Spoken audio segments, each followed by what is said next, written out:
Hello students, कैसे हैं आप सभी। आज मैं हिंदी मीडियम के बच्चों के लिए लाया हूँ mid term exam social science का जो होने वाला है उसके most important questions with solutions. तो हम सभी क्वेश्चंस को बारी बारी से डिस्कस करेंगे और उनके आंसर्स पर भी चर्चा करेंगे। तो आइए जुड़ जाइए इस वीडियो में और शुरू से लेकर एंड तक देखिए ताकि आप बेहतर तरीके से क्वेश्चंस को समझ पाएँ। शुरू करते हैं। हमारा जो पहला क्वेश्चन है वो पूछ रहा है रबी की फसलों के उदाहरण। तो हमने ये पढ़ा हुआ है, क्वेश्चन बहुत इजी है। रबी की फसलों को शीत ऋतु की फसल भी कहा जाता है। गेहूँ, चना, सरसों, मटर, जौ। इस तरह का क्वेश्चन जब आता है तो केवल 1 मार्क का आता है। तो आप रबी की फसलों के उदाहरण दे सकते हैं, कोई 2-3 फसल आप इसमें लिख सकते हैं। क्वेश्चन नंबर 2 जो है वो पूछ रहा है कावेरी नदी द्वारा बनाया गया जलप्रपात कौन सा है। तो इसका सीधा सा आंसर है शिव समुद्रम, जो भारत का दूसरा सबसे ऊंचा जलप्रपात है जो बना हुआ है कावेरी नदी पर, जैसा क्वेश्चन में पूछा गया है। हमें क्वेश्चन बहुत ध्यान से पढ़ना है, तभी उसका आंसर हम अच्छे से दे पाएंगे। क्वेश्चन नंबर 3 देखते हैं। क्वेश्चन नंबर 3 जो है हमारा, कर्क रेखा भारत के किन किन राज्यों से होकर गुजरती है। तो इसके लिए मैंने एक ट्रिक बच्चों को बताई थी, मित्र पर गमछा झाड़, मित्र पर गमछा झाड़। इस लाइन से हम जिन राज्यों से कर्क रेखा गुजरती है उनको हम अच्छे से याद कर सकते हैं। अगर हमने ये वाक्य याद कर लिया, ये जो राज्य हैं उनके नाम आसानी से याद कर सकते हैं। तो मी से देखो यहाँ लिखा हुआ है मिजोरम, त्र से यहाँ त्रिपुरा लिखा हुआ है, फिर प से पश्चिम बंगाल, नीचे चले हम, रा से राजस्थान, ग से गुजरात, म से मध्य प्रदेश, छ से छत्तीसगढ़ और आखिरी जो है झार, झार से झारखंड। तो ऐसे 8 राज्य हैं भारत के जहाँ से कर्क रेखा गुजरती है, यानी कि कर्क रेखा इन राज्यों को छूते हुए निकलती है। ऐसे कुल 8 राज्य हैं और हमने इनको ट्रिक के माध्यम से समझा। तो आप इस सेंटेंस को याद कर लीजिए, इसके आधार पर आप 8 के 8 राज्यों के नाम बता पाएंगे, एक्सप्लेन कर पाएंगे, समझा पाएंगे। चलिए आगे चलते हैं। अब हमारा जो अगला क्वेश्चन है वो है क्वेश्चन नंबर 4 और ये पूछ रहा है नेल्सन मंडेला द्वारा लिखित आत्मकथा का शीर्षक क्या है। आत्मकथा जो उनके द्वारा लिखी गई थी, बायोग्राफी, उसका शीर्षक, इसका सीधा सा आंसर है the long walk to freedom. बेटा इस तरह के जो क्वेश्चन होते हैं 1 नंबर के, इनका हमें आंसर देना होता है एक वर्ड में या फिर एक सेंटेंस में। तो हम इसका बेहद ध्यान रखें, हम ज़्यादा समय ना गंवाएं, हम जितना पूछा गया है उतना आंसर दें, क्योंकि नंबर हमें इसका एक ही मिलना है। चलिए बात करते हैं क्वेश्चन नंबर 5 की। ये बोलता है पशुपालक खानाबदोशों की गतिविधियों के बारे में बताएं। मैंने आपको पहले बताया इस बारे में कि आप क्वेश्चन को ध्यान से पढ़ेंगे तो आप उसका उत्तर जो है सही ढंग से दे पाएंगे। ये बोल रहा है पशुपालक खानाबदोश। हमें इस शब्द को समझना होगा, खानाबदोश होता क्या है। वास्तव में खानाबदोश शब्द उन लोगों के लिए यूज़ होता है जो एक स्थान पर टिककर नहीं रहते थे, एक स्थान से दूसरे स्थान को अपना जो जगह है वो बदलते रहते थे। तो पशुपालक खानाबदोश की गतिविधियाँ हमें बतानी है। आंसर इसका है 2, इसने बिंदु पूछे हैं तो हमें इसका 2 लाइनों में आंसर देना है, 2 पंक्तियों में इसका आंसर देना है। तो बोल रहा है पशुपालक खानाबदोश की 2 विशेषताएं। नंबर 1, पशुपालन उनके जीविकोपार्जन का मुख्य आधार था, यानी कि जो पशुपालक खानाबदोश थे इनके जीविकोपार्जन का जो माध्यम था वो था पशुपालन। इनके पशुपालन के ज़रिए ही इनका गुजारा भत्ता होता था। नंबर 2, ये लोग हमेशा एक जगह से दूसरी जगह घूमते रहते थे।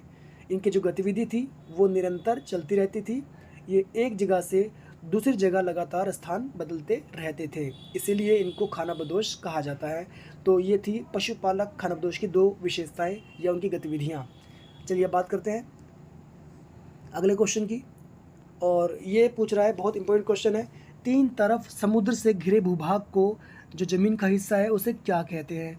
3 तरफ से समुद्र से घिरे भूभाग को हम कहते हैं प्रायद्वीप। ये आप ध्यान रखेंगे, 3 ओर से समुद्र से घिरे भूभाग को प्रायद्वीप कहा जाता है। क्वेश्चन नंबर 7 जो है उसमें पूछा गया है अफ्रीका के चरवाहों के जीवन का वर्णन करें। जो हमारा चैप्टर है हिस्ट्री में आधुनिक विश्व में चरवाहे, उसमें हमने पढ़ा हुआ है कि अफ्रीका के चरवाहों का जीवन जो है वो कैसा रहा, वो कैसे रहते थे, अपना जीविकोपार्जन करते थे, उनकी दिनचर्या कैसी थी। तो इसमें हम देख सकते हैं कि दुनिया भर के चरवाहों की आधी से अधिक आबादी अफ्रीका में रहती है, अफ्रीका महाद्वीप में, और आज भी वहाँ 22 मिलियन से ज़्यादा अफ्रीकी किसी न किसी रूप में इसी पेशे पर निर्भर करते हैं। अफ्रीका के कुछ चरवाहा समुदायों के नाम यहाँ पर लिखे हुए हैं: बेडुइन, बर्बेर, मसाई, सोमाली, बोरान और तुर्काना। और ये ज़्यादातर जो लोग हैं ये अर्ध शुष्क घास के मैदानों और शुष्क रेगिस्तानों में रहते हैं। तो ये जो अफ्रीका के चरवाहे हैं उनके जीवन के बारे में क्वेश्चन पूछा गया था। ऐसे क्वेश्चन ज़्यादातर 2 नंबर के आते हैं। क्वेश्चन नंबर 8, यहाँ ये पूछ रहा है लोकतंत्र को परिभाषित करें और इसके किन्हीं 3 अवगुणों का या दोषों का उल्लेख करें। देखिए, लोकतंत्र की जब हम बात करते हैं ज़्यादातर इसकी अच्छाइयाँ हैं। लोकतंत्र एक बहुत लोकप्रिय शासन व्यवस्था है। अधिकांश देशों में आज लोकतंत्र है, लेकिन कुछ एक इसकी बुराइयाँ भी है। तो हमें यहाँ पर इसके अवगुण लिखने हैं। सबसे पहले हम लिखेंगे लोकतंत्र की परिभाषा, और सीधा सा इसका उत्तर होगा लोकतंत्र एक ऐसी शासन प्रणाली जिसमें सत्ता लोगों के हाथ में होती है। यानी कि यहाँ पर सर्वोच्च सत्ता किसके पास है? लोगों के पास है। तो यहाँ पर हमें समझना होगा कि यहाँ नागरिक जो हैं उनको वोट देने, अपनी राय व्यक्त करने, यानी डर के बिना बेझिझक बिना राजनीतिक गतिविधियों में शामिल होने का अधिकार रखते हैं। तो यहाँ पर कोई प्रतिबंध नहीं है लोगों पर, वे अपनी बात को बेझिझक स्वतंत्र रूप से रख सकते हैं, उनको इसका अधिकार है। अगर बात करें इसके दोष की, कमियों की, तो उनमें पहली है यहाँ लोकतंत्र में जो चुनाव होते हैं उसमें बार बार नेता बदलते रहते हैं। इससे जो शासन व्यवस्था है उसमें अस्थिरता आती है, शासन जो है वो अस्थिर रहता है। दूसरा, लोकतंत्र केवल राजनीतिक प्रतिस्पर्धा, जो राजनीतिक होड़ होती है और सत्ता के खेल के बारे में है। इसमें नैतिकता के लिए कोई गुंजाइश नहीं है। जैसा हम देखते हैं कई सारे भाषणों में, रैलियों में जो नेता लोग होते हैं वो अपनी जो सीमाएं लांघ देते हैं बोलते हुए। तो किस प्रकार इसमें राजनीतिक प्रतिस्पर्धा होती है, प्रतियोगिता होती है, और यहाँ सत्ता के खेल में कोई किसी का सगा नहीं होता। यहाँ आरोप प्रत्यारोप की राजनीति होती है, और कई बार तो ये नेता लोग कई गंभीर तरह के शब्दों का इस्तेमाल कर जाते हैं। तो हम कह सकते हैं कि यहाँ नैतिकता के लिए कोई गुंजाइश ही नहीं है। तीसरा, लोकतंत्र में इतने सारे लोगों से परामर्श करना पड़ता है कि इससे देरी होती है। ये इसका बहुत ज़्यादा इम्पोर्टेंट, इसका एक नेगेटिव पहलू है, इसका एक कमी है, इसका दोष है कि यहाँ पर जो निर्णय लेने की प्रक्रिया होती है वो बहुत धीमी होती है, सुस्त होती है, क्योंकि यहाँ पर सभी लोगों से राय लेने के बाद प्रस्ताव जो है वो कानून का रूप लेता है। तो इस पूरी प्रक्रिया में कई महीने लग जाते हैं। ऐसे कई सारे विधेयक पड़े हैं संसद में जो अब तक पास नहीं हो पाए, कानून का रूप नहीं ले पाए हैं। धीमी प्रक्रिया है निर्णय लेने की, तो ये इसका एक नेगेटिव या इसका नकारात्मक पक्ष है। जो क्वेश्चन 9 है वो पूछ रहा है प्राचीन काल से नदियों के तट पर मानव बस्तियां बसनी शुरू हुई। देखिए बच्चों, दुनिया की जितनी भी सभ्यताएं रही हैं, जितनी भी मानव इतिहास की कहानियां रही हैं, उसमें हम देखते हैं कि ज़्यादातर जो लोगों की बसावट रही वो सभी नदियों के पास बसने शुरू हुए। यानी कि मानव बस्तियां नदियों के पास बसनी शुरू हुई कि नदियों के पास लोगों को पीने के लिए ताज़ा पानी मिल जाता है, साथ ही साथ वो वहाँ पर आसानी से फसल उगा सकते हैं, और नदियों के पास निकट होने के कारण उनको अपनी बस्तियां बनाने का फ़ायदा ये होता है कि उनको सिंचाई के लिए पानी भी आसानी से मिल जाता है, और वो आसपास खेतीबाड़ी भी करने में सक्षम होते हैं। क्वेश्चन नंबर 10 जो है वो पूछ रहा है आर्थिक तथा गैर आर्थिक क्रियाओं का उदाहरण दीजिए और समझाइए। तो यहाँ पर आर्थिक क्रियाएं, सीधा सा इसका आंसर होगा कि वे क्रियाएं जिसमें लोगों को आय होती है। हम जो भी गतिविधि जिससे हमें कोई ना कोई आय हो रही है, कोई ना कोई भुगतान हो रहा है, जैसे रिक्शा चलाना, सब्जी बेचना, कोई काम धंधा करना, ठीक है, ये सारी आर्थिक क्रियाएं हैं जहाँ पर पैसों का लेन देन हो रहा है, जहाँ कोई ना कोई भुगतान हो रहा है। तो हमें समझना है जहाँ पर कोई ना कोई भुगतान हो, कोई ना कोई पैसों का लेन देन हो, वहाँ आर्थिक क्रियाएं वो कहलाती हैं। वहीं दूसरी ओर गैर आर्थिक क्रियाएं, गैर आर्थिक क्रियाएं नाम से स्पष्ट है। अब हमें उल्टा करना है आर्थिक क्रियाओं का। ऐसी क्रियाएं जिससे कोई भी आय प्राप्त नहीं होती, कोई भी आय प्राप्त नहीं होती, वो गैर आर्थिक क्रियाएं कहलाती हैं। जैसे निःशुल्क पढ़ाना इत्यादि। यहाँ पर जो लिखा हुआ है निःशुल्क पढ़ाना, इसको मैं आपको समझाता हूँ एग्जाम्पल के ज़रिए। देखिए, एक टीचर अपने बच्चों को जब पढ़ाता है तो वो अपने बच्चों से पैसे नहीं लेता, तो वो जब पढ़ा रहा है तो वो उसकी गैर आर्थिक क्रिया कहलाएगी। लेकिन जब वही टीचर बाहर बच्चों को ट्यूशन देता है तो वो उनसे फ़ीस लेता है, तो तब ये जो उसकी गतिविधि है, ये जो उसकी क्रिया है, वो आर्थिक क्रिया कहलाएगी, क्योंकि वहाँ उसको सैलरी मिल रही है, वहाँ उसको फ़ीस मिल रही है बच्चों से, तो वो उसकी आर्थिक क्रिया कहलाएगी।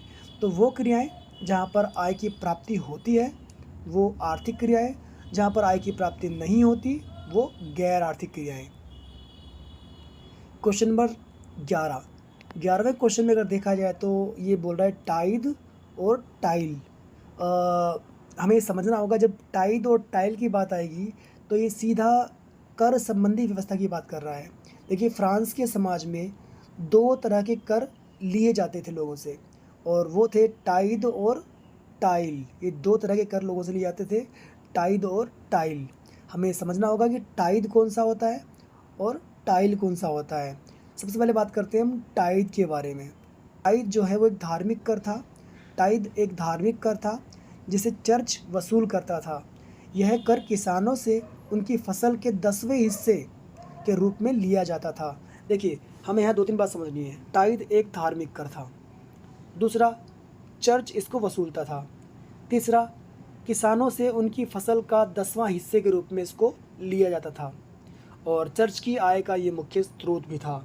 तो टाइद जो है वो एक धार्मिक कर था जो चर्च के द्वारा वसूल किया जाता था फ्रांस के अंदर।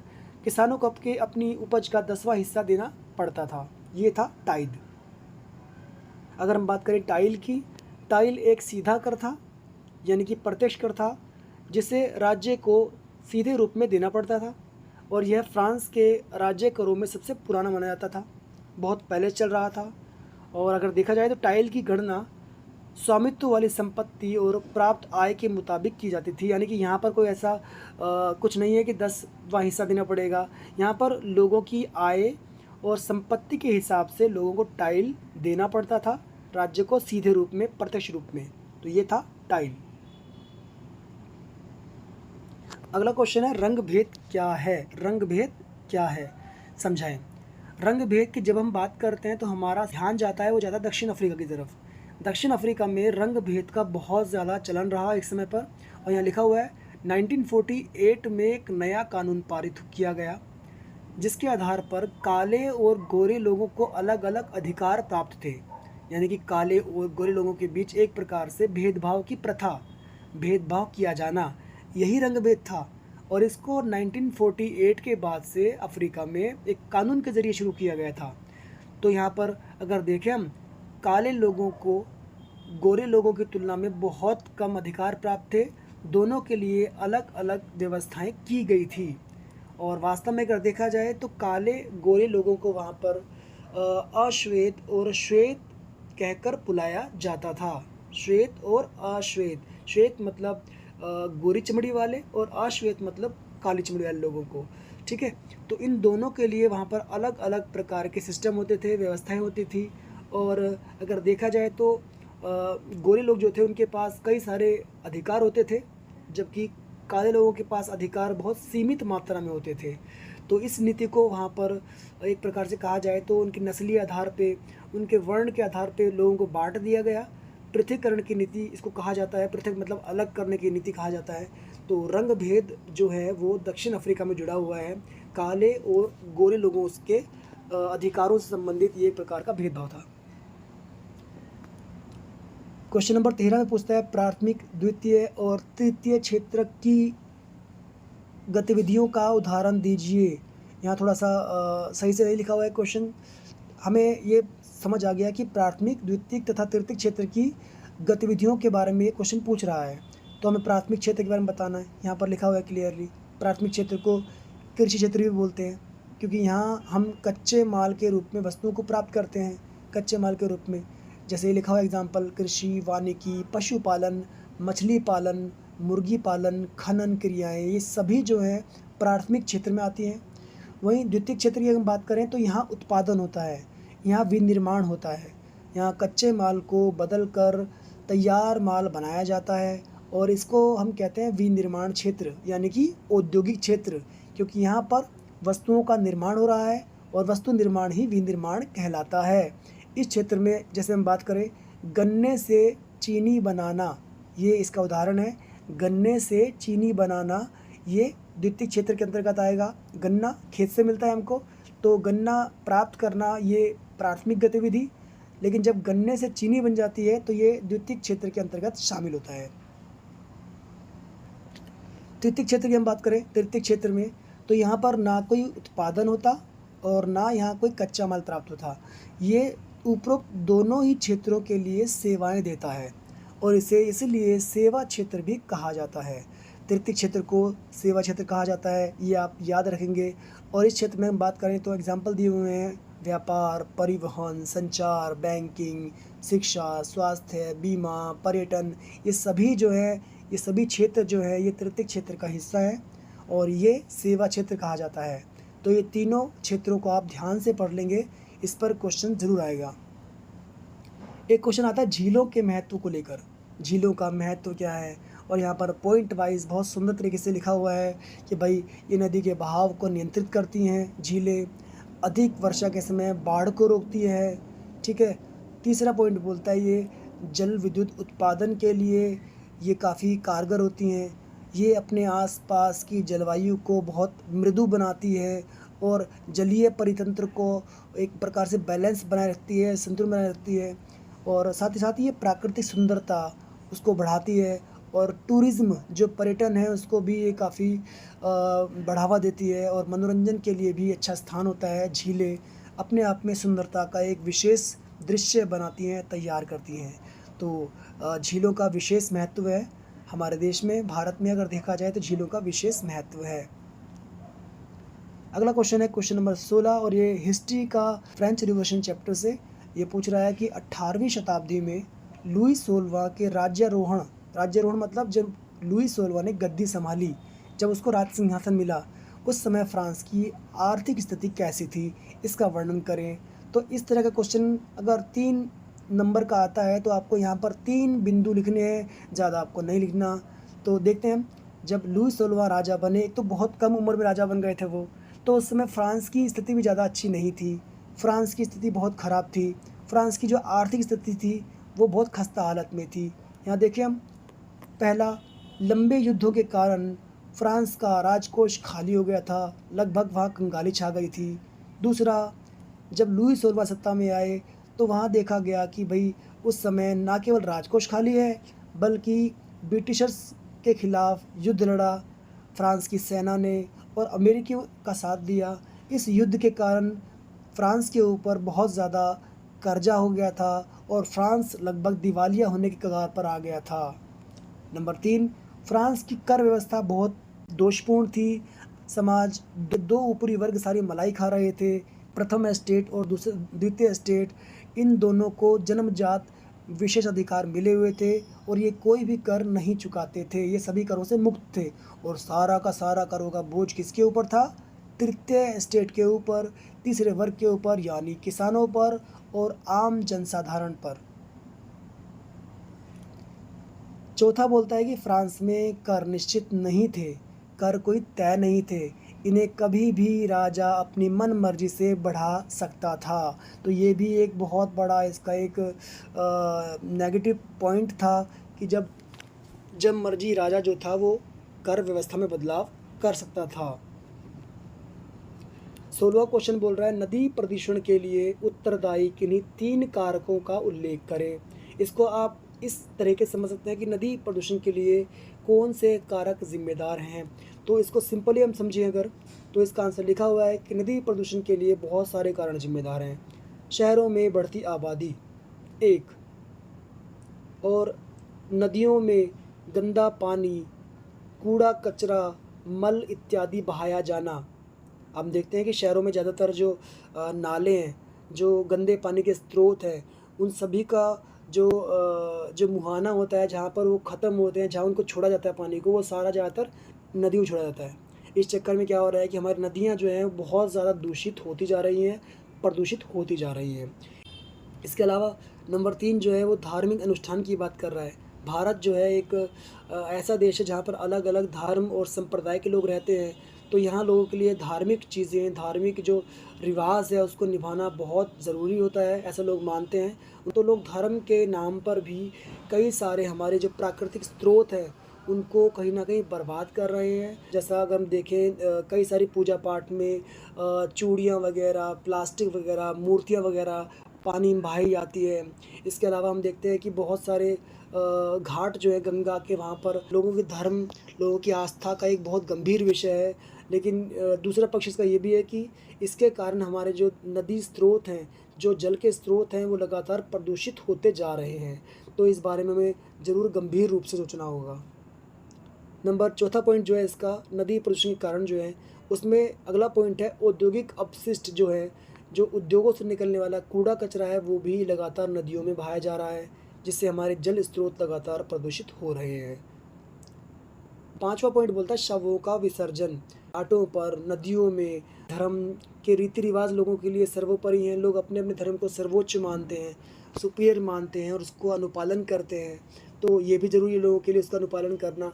लेकिन इन जो गतिविधियों के कारण हमारे जलीय स्रोत जो हैं, प्राकृतिक जो स्रोत हैं, वो भी लगातार दूषित होते जा रहे हैं। तो हमें इस बारे में सोचना होगा कि आगे हमारे ये स्रोत किस प्रकार से साफ़ हो सकें। नंबर 17 जो क्वेश्चन है हमारा, वो बोलता है कृषि की आधुनिक तकनीकों का पर्यावरण पर क्या प्रभाव पड़ा। भाई ये तो हमको पता ही है, जैसे जैसे साइंस आगे बढ़ रहा है, विज्ञान आगे बढ़ रहा है, इससे नए नए प्रयोग हो रहे हैं, हमें नई नई सुविधाएं मिल रही है। लेकिन अगर देखा जाए तो हम अपनी प्रकृति को, अपने पर्यावरण को बहुत पीछे छोड़ रहे हैं। आज की जो कृषि का तरीका है उससे पर्यावरण पर भी कई तरह के नकारात्मक प्रभाव पड़े हैं। अगर देखा जाए ऐसे बिंदु, तो मृदा का क्षरण हुआ है, मतलब मृदा जो है उसमें काफ़ी नुकसान हुआ है मृदा का। चाहे वो जो केमिकल की दवाइयाँ हैं, छिड़काव की दवाइयाँ जो होती है, और चाहे आधुनिक प्रकार के बीज होते हैं जो, उससे कहीं न कहीं मृदा का नुकसान हुआ है, उसकी क्षति हुई है, उसकी गुणवत्ता में कमी आई है। साथ ही साथ जल प्रदूषण बढ़ गया है, जो पानी है उसमें प्रदूषित वो होता जा रहा है लगातार। इससे भी कहीं न कहीं नुकसान हो रहा है, हमारे जो पर्यावरण है उसको बहुत नुकसान हो रहा है। जब जल प्रदूषित होगा तो वही जल रिस कर ज़मीन के नीचे जाता है, ज़मीन के अंदर जाता है, जिससे कि ज़मीन भी बर्बाद होती है। तीसरा है ग्रीन हाउस गैस उत्सर्जन। लगातार ग्रीन हाउस गैस उत्सर्जन के कारण भी हमारा जो वायुमंडल है वो दूषित हो रहा है, और इससे जलवायु परिवर्तन का खतरा भी लगातार बढ़ता जा रहा है। नंबर 4, कीटनाशकों का इस्तेमाल। खेतों में जो छोटे छोटे कीट पतंगे होते हैं उनको मारने के लिए जो फसलों पर छिड़काव किया जाता है, उससे भी कहीं ना कहीं जो प्रकृति के हमारे जो जीव जंतु, पशु पक्षी हैं, वो भी उसको खा के मर जाते हैं, और ये कहीं ना कहीं बहुत ज़्यादा हमारे पर्यावरण के लिए नुकसान का कारण बनता है। पांचवा बोलता है जैविक विविधता का नुकसान। जो हमारा देश एक जैविक रूप से विविधता वाला देश है, यहाँ पर जैविक रूप से समृद्धता पाई जाती है। अगर देखा जाए तो हरित क्रांति से पृथ्वी की जैव विविधता को बहुत नुकसान पहुँचा है। हमने हरित क्रांति के ज़रिए बेशक कृषि के क्षेत्र में आत्मनिर्भरता हासिल कर ली, लेकिन हमने हमारी जो जैव विविधता है उसकी ओर ध्यान नहीं दिया। हम जितना आगे बढ़ रहे हैं हमारे लॉन्ग क्वेश्चंस आते जा रहे हैं। अगला बोलता है शिक्षा और संसाधन में निवेश मानव संसाधन के विकास के लिए बहुत ज़रूरी है। उदाहरण सहित कथन की पुष्टि करें। भाई इसमें तो कोई डाउट नहीं कि शिक्षा पर और संसाधनों पर सरकार द्वारा ध्यान देना, इस पर इन्वेस्ट करना, पैसा लगाना, जो मानव संसाधन है उसके विकास में काम आता है, उसके लिए बहुत ज़रूरी है।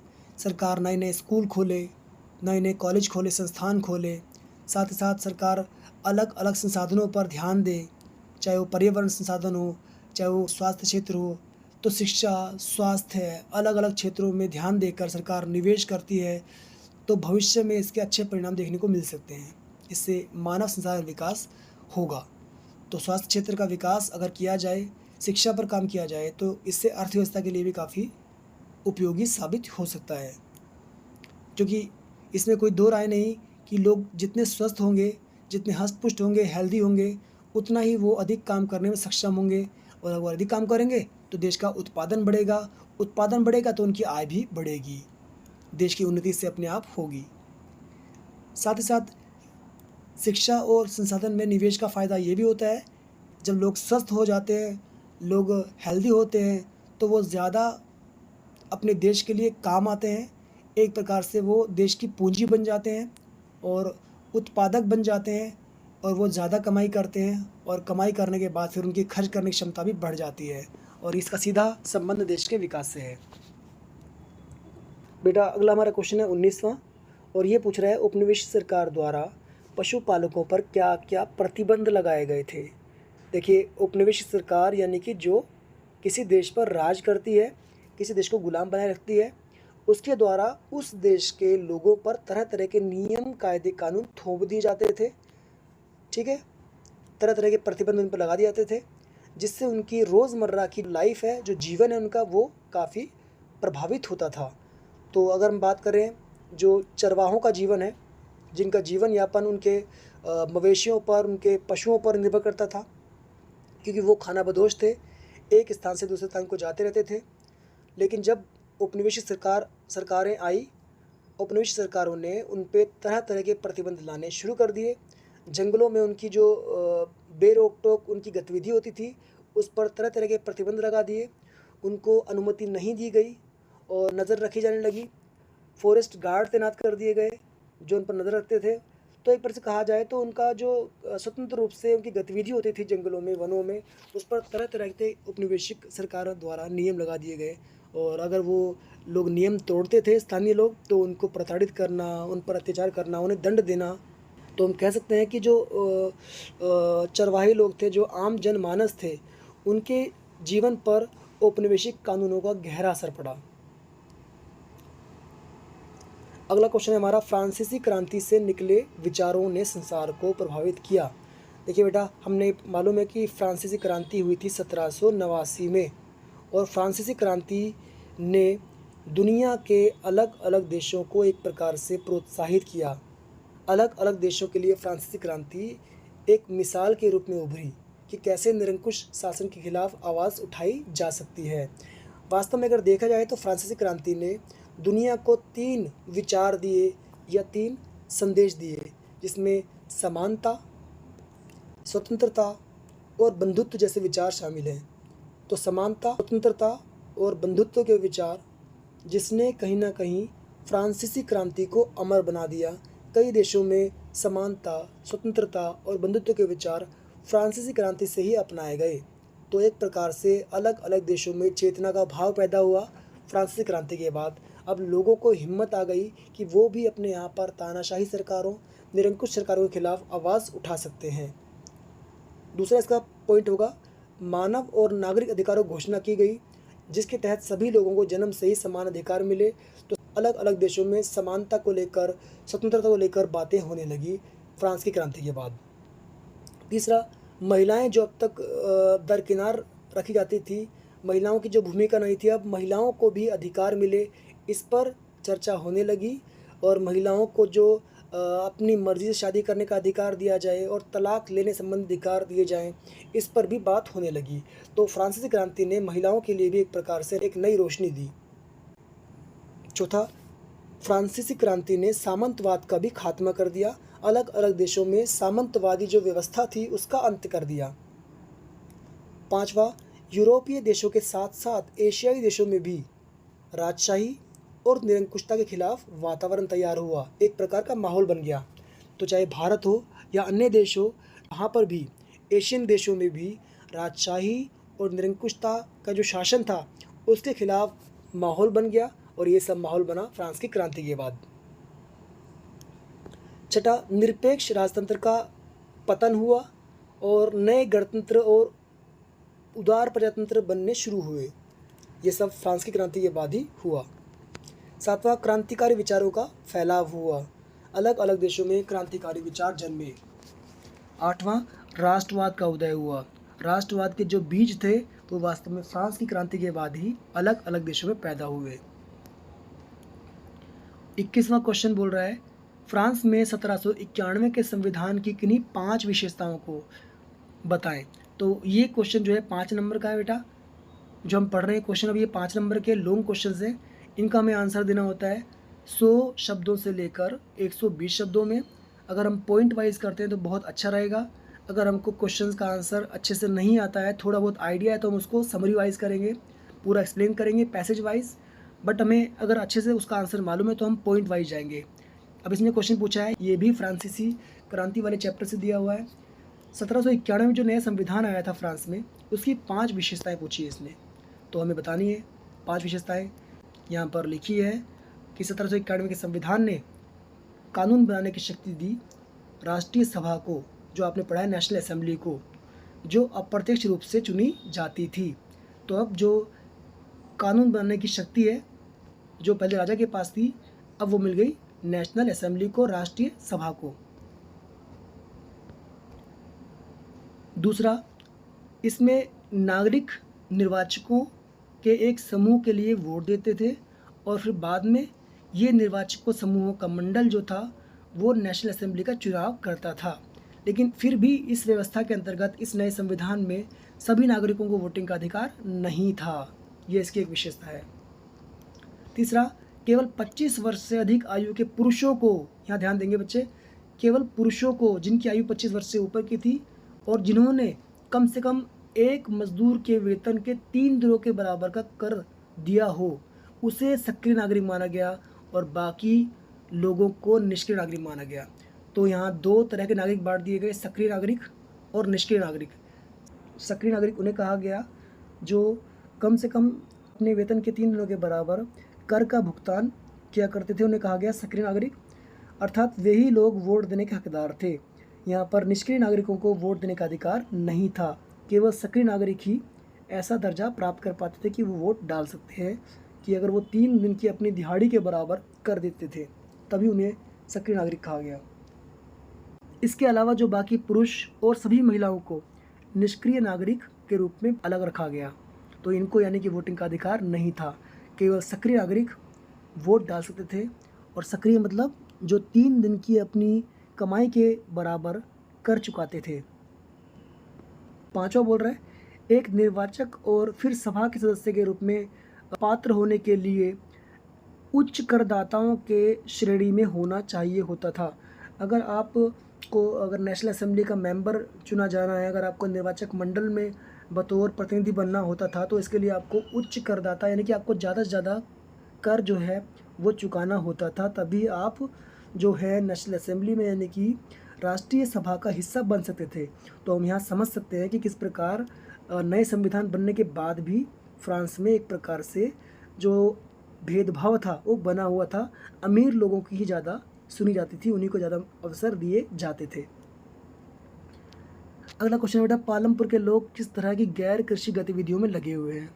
तो पालमपुर में 2 तरह के काम धंधे लोग करते हैं। तो यहाँ उनके काम धंधे को 2 रूप में बांटा गया है, कृषि कार्य और गैर कृषि कार्य। तो इस क्वेश्चन में पूछा गया है कि पालमपुर के लोगों का जो गैर कृषि कार्य था वो उनकी गतिविधियाँ जो थी वो क्या थी? डेयरी, दूसरा लघु स्तरीय विनिर्माण, दुकानदारी, परिवहन, हस्तशिल्प। हमको ये सभी पॉइंट लिखते समय ध्यान रखना है कि हमें इनके बारे में 2-2 1-1 लाइनों में एक्सप्लेन भी करना है, तभी हमें 5 नंबर मिलेंगे, अदरवाइज़ 5 नंबर हमें नहीं मिलेंगे। हमारा अगला क्वेश्चन है, हरित क्रांति ने पर्यावरण पर प्रतिकूल प्रभाव डाला। अब इस तरह का क्वेश्चन हमने ऊपर भी पढ़ा था कि आधुनिक कृषि ने कैसे पर्यावरण पर प्रतिकूल प्रभाव डाला है। हरित क्रांति में भी नए नए प्रकार के प्रयोग किए गए थे, नए नए बीज का इस्तेमाल और नए नए प्रकार के यंत्रों का प्रयोग किया गया था, जिससे कि हमारे खेती बाड़ी में बहुत ज़्यादा उन्नति हुई थी, उत्पादन में बहुत तेज़ी आई थी।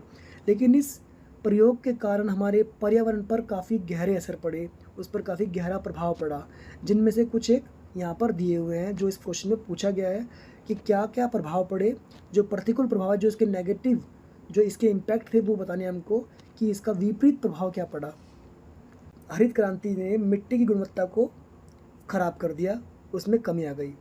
ये लिखा हुआ देखो, रासायनिक उर्वरक, कीटनाशक दवाइयों का ज़्यादा इस्तेमाल, इससे मिट्टी की उर्वरता पर काफ़ी असर पड़ा। नंबर 2, पानी की समस्या बढ़ गई। भाई जो पानी की समस्या थी वो भी बढ़ गई। सिंचाई के लिए बहुत ज़्यादा पानी की ज़रूरत पड़ने लग गई, जिससे प्राकृतिक जल पर बहुत ज़्यादा दबाव पड़ गया। जो भंडार था प्राकृतिक जल का, उस पर बहुत दबाव पड़ गया और इससे पानी की कमी, सूखे की कमी बहुत ज़्यादा बढ़ गई। तीसरा, हवा और पानी की गुणवत्ता में कमी आ गई। रसायन का इस्तेमाल करने से हवा और पानी की गुणवत्ता पर बहुत असर पड़ा। चौथा, जैव विविधता में कमी।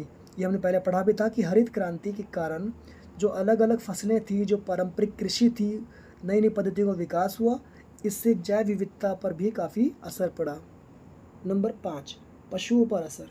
भाई रसायन का ज़्यादा इस्तेमाल हुआ, कीटनाशक दवाइयों का इस्तेमाल।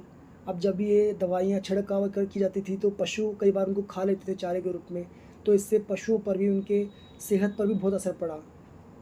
अगला बिंदु है इसमें, फसल अवशेष जलाने से प्रदूषण। अब फसल का जो घास फूस होती थी उसको जलाने से जो वातावरण है उसमें प्रदूषण फैलने लग गया और इसका लोगों के स्वास्थ्य पर बहुत खराब असर पड़ा। 24वां क्वेश्चन बोल रहा है कि उत्तरी मैदान की विशेषताओं का वर्णन करें। उत्तरी मैदान की विशेषता जो है हमको बतानी है। यहाँ पर 5 नंबर का क्वेश्चन ऐसा आ सकता है बेटा। तो हमें बताना है कि यह मैदान जलोढ़ मिट्टी से बना हुआ है और पूरा उत्तरी मैदान जो है ये हिमालय की नदियों द्वारा लाए गए गार, मिट्टी, मलबे से तैयार हुआ है और ये सारा जो निक्षेप है इससे ये मैदान बहुत उपजाऊ बन गया है। तो उत्तरी मैदान जो है पूरा का पूरा ये बहुत उपजाऊ है। दूसरा, यह मैदान एक लंबे चौड़े क्षेत्रफल में फैला हुआ है, लगभग 7 लाख वर्ग किलोमीटर में फैला हुआ है।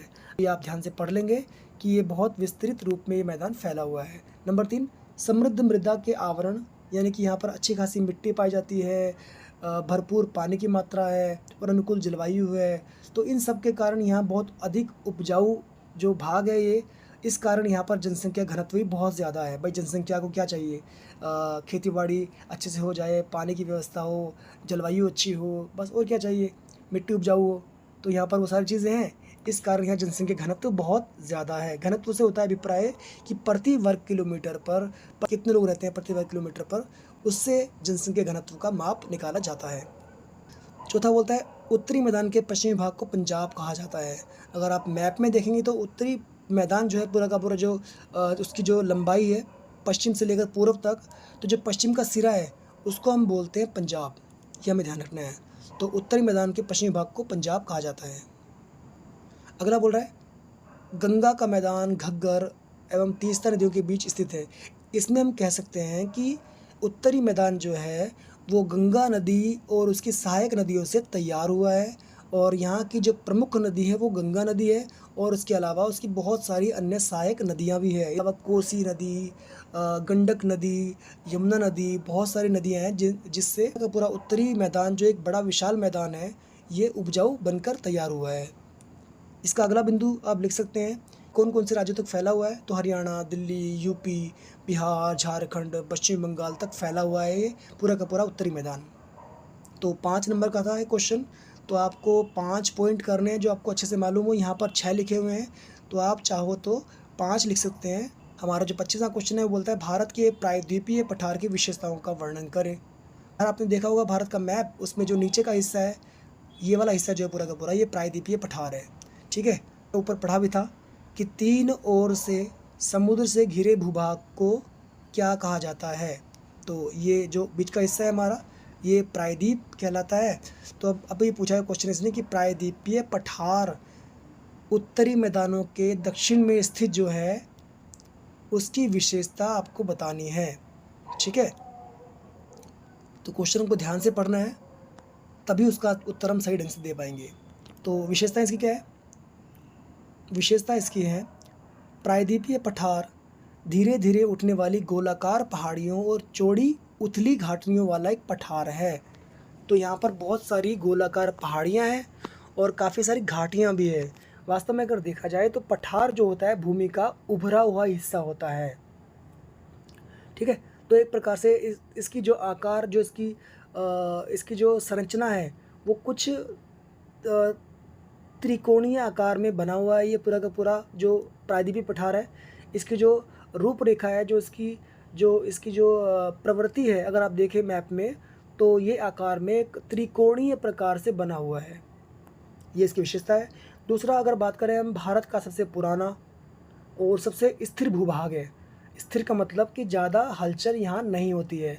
अगर हम बात करें जो हलचल वगैरह है, जो भूकंप का आना हो, भूस्खलन हो, ज़्यादातर वो हिमालय में होता है, क्योंकि हिमालय एक वलित पर्वत है, जबकि जो प्रायद्वीपीय पठार है वो भूमि का सबसे स्थिर भाग है, स्टेबल हिस्सा है। अगर बात करें हम तो यहाँ पुराने जो क्रिस्टलीय आग्नेय शैल, कायांतरित शैल जो है उनसे ये बना हुआ भाग है। तीसरा, प्रायद्वीपीय पठार में 2 व्यापक हिस्से हैं, एक मध्य हाईलैंड, दूसरा दक्कन का पठार। तो ये हमें ध्यान रखना है कि प्रायद्वीपीय पठार के 2 भाग हैं, मध्य हाईलैंड और दक्कन का पठार। मध्य हाईलैंड को आप मध्य उच्च भूमि भी कह सकते हैं।